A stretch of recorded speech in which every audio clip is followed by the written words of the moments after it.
15 अगस्त यानी independence day. उससे एक रात पहले 16 साल की रुचि बहुत खुश थी। अपनी छत से वो आसमान की तरफ बहुत ध्यान से देख रही थी, क्योंकि अगले दिन सुबह आसमान पतंग से भर जाने वाला था। वैसे तो पतंग उड़ाना और 15 अगस्त दोनों अपने आप में खास है, पर पुरानी दिल्ली की छतें उस दिन कुछ अलग ही चेहरे दिखा रही थी। रुचि हर साल पुरानी दिल्ली अपनी ताई जी के घर बस यही देखने तो आ जाती थी, पर उस छत से कुछ और भी दिखता था।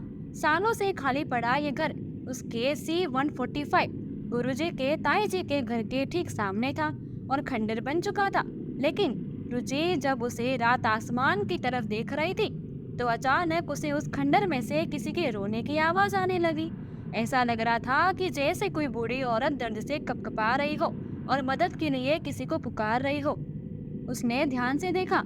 उस घर की खिड़की पर कोई बूढ़ी औरत खड़ी थी।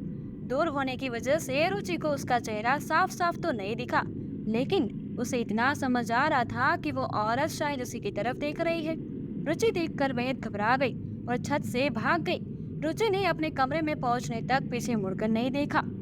उस खिड़की को एक बुरा सपना मानकर वो किसी तरह सो गई। अगले दिन इंडिपेंडेंस डे की बधाइयों के बीच में सब अपनी पतंगे तैयार करने में लगे हुए थे, पर रुचि अब तक पिछली रात के बारे में ही सोच रही थी। लेकिन जब उसका ध्यान पुरानी दिल्ली के आसमान पर गया, जो हर रंग की पतंग से खिलखिला रहा था, वो भी अपनी पतंग को तैयार करने में लग गई।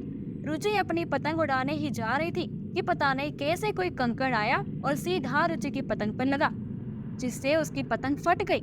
रुचि बहुत ज्यादा मायूस हो गई, लेकिन तभी उसने अपने सामने वाले घर की C-145 की खिड़की पर देखा तो एक कटी पतंग उड़ते उड़ते उसी खिड़की के अंदर जा गिरी।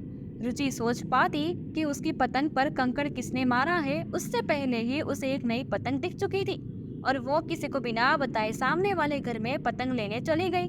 जब रुचि उस एड्रेस तक पहुंची तो दरवाजा खुला हुआ था। बंद पड़े घर का दरवाजा खुला हुआ अजीब था, पर बिना कुछ सोचे समझे वो अंदर चली गई।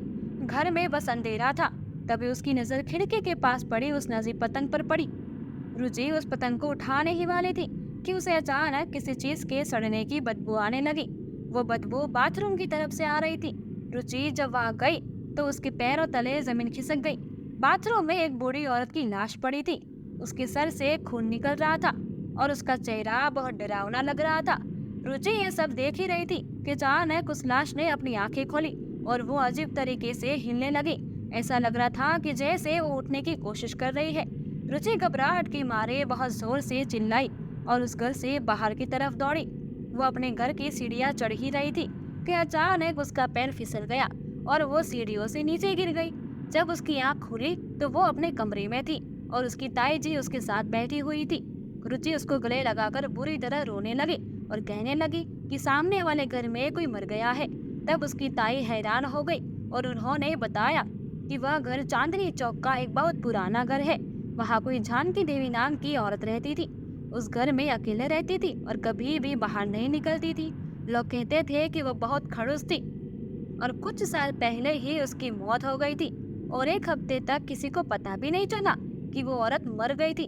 जब उसके घर से सड़ी हुई बदबू आने लगी तो कुछ लोग देखने तो गए और उन्होंने पाया कि जानकी देवी तो बाथरूम में गिरने की वजह से मर चुकी है। यह सब सुनकर रुचि का दिल बैठ गया। उसे दिन के बाद अपनी ताई जी के घर जाना एकदम से उसने बंद कर दिया। वो कभी भी अपने ताई जी के घर नहीं गई। उसके बाद रुचि उस बूढ़ी औरत की वह दर्दनाक चीखें कभी नहीं भूल पाई है। आज तक भी उस भयानक दर्दनाक जो जगह थी वो उसको भूल नहीं पाई कभी भी।